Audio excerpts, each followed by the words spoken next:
अरे अरे अरे आंटी, आपने तो रूही का गुड्डा पैदा किया है ना, कि ऐसी सिचुएशन में वो बेहोश हो जाएगा। उसकी खुद की पत्नी, खुद की सगी पत्नी उसके खुद के सगे बच्चे को जन्म दे रही है, वो देखना चाहता है, वहाँ रहना चाहता है, और आपको लगता है वो बेहोश हो जाएगा। वो पूरा प्रोसेस जब इसने अपनी पत्नी के साथ परफॉर्म किया, तब आपको नहीं लगा कि वो बेहोश हो जाएगा? नहीं, तब तो लग रहा था कि आपके पुत्र की देखभाल हो रही थी ना, वो देखभाल जो आप नहीं कर पाएंगी, तो आपको पत्री लानी पड़ी उसकी। तो तब आपको ख्याल नहीं आया? पहले तो shout out to this doctor, ये जो लेडी डॉक्टर हैं बहुत सही है, मैंने इनकी बहुत सारी वीडियोस देखी हैं।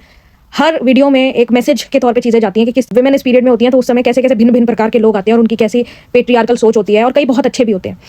टॉकिंग अबाउट दिस बॉय, भाई हमारी जनरेशन कहीं ना कहीं तो हील कर रही है, ठीक है। इस लड़के को पता है बच्चा इसका जितना इसकी पत्नी का है उतना इसका भी है, ठीक है। तो इसका वहाँ होना, मौजूद होना अपनी पत्नी के साथ बहुत ज़्यादा ज़रूरी है, और वो कोशिश भी कर रहा है पूरी तरह से कि वो साथ दे। टॉकिंग अबाउट दिस मदर, ये जो ममाज बॉयज़ है ना, ये चाहे ममा से बाहर निकल के चीज़ें देखना भी चाहें, ठीक है, ये ममा जो होती हैं, जो टॉक्सिक मदर्स जिनको हम कह सकते हैं, वो उन्हें अपने मुंह से बाहर जाने नहीं देती। उसके पीछे एक काइंड ऑफ एक बहुत बड़ा जनरेशनल ट्रॉमा है जो ये इस रिश्ते के साथ जोड़ देती हैं। खैर, इसके बारे में मैंने थोड़ी स्टडी की थी और मैंने काफ़ी कुछ सीखा इस चीज़ के बारे में। और यही सास होती हैं जो अपनी बहुओं को बोल रही होती हैं कि हमारी बहू तो हमें बेटी जैसा प्यार नहीं करता। अब इस वीडियो में देख लीजिए कि आपके ही बेटे की आगे वाली जनरेशन को आपकी बहू पैदा कर रही है, या आप भी उसी तकलीफ से गुजरी हो किसी टाइम पे, आपको पता है वो किस तकलीफ में है, तब भी आपको आपके बेटे की तकलीफ आपको ज़्यादा बड़ी लग रही है, तो फिर कहाँ से आपकी बहू आपकी वैल्यू कर लेगी? सोसाइटी में आपको पता है पुत्र मोह जो है, मतलब लड़कों के लिए जो प्यार है कि हमारे घर में लड़का पैदा होना चाहिए, आदमियों से ज़्यादा औरतें करती हैं। तुम भी बिल्कुल बोलते जाओ बेटा, क्या खिला रहे हो? बेटा,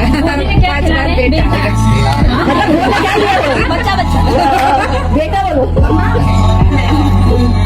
छोटा बच्चा है, तुम भी बोलो। और ये जनरेशन से औरतें करती आ रही है। क्यों? उसके पीछे एक बहुत बड़ा रीजन है, क्योंकि बेटी होगी तो दूसरे घर चली जाएगी, लेकिन बेटा होगा तो वो इनको पूछेगा। वो क्यों पूछेगा? उसका पूछना इतना मैटर क्यों करता है? क्योंकि इनके पतियों ने इनको कभी नहीं पूछा, इनको वो वैल्यू नहीं दी, इन्होंने अपना कभी डोमिनेंस नहीं रखा अपने पति पे, इनकी कभी बात नहीं मानी गई। तो अब वो वैल्यू, वो डोमिनेंस ये अपने लड़कों के थ्रू पूरा करती है। इसमें इनकी भी गलती नहीं है, बट वो जो प्यार इन्हें अपने पति से मिलना चाहिए था, वो जो तवज्जो इन्हें अपने पति से मिलनी चाहिए थी, वो ये माएँ जो है वो अपने लड़कों में ढूंढती हैं। इस वजह से जब भी इनकी शादी हो रही होती है, ऑल अराउंड वर्ल्ड आपने ऐसी कई वीडियोस देखी होंगी जहां माएँ रोती हुई दिखी है कि हमारे लड़के की शादी हो रही है, वो किसी और का पति बन जाएगा, उसको ज़्यादा वैल्यू देगा। ये जो टॉक्सिक नेचर है और पॉजिटिवनेस है कि मेरा बेटा सिर्फ मेरा ही रहे, वो एक्चुअली कंडीशनिंग है एक तरह की। वो सालों से एक फुलफिल्ड फीलिंग जो पाई है वो अपने बेटे के थ्रू पाई है। तो ये जो माँ की सेल्फिशनेस है ना, कि कहीं से तो मुझे वैल्यू मिल रही है, वो इस रिश्ते से आती है।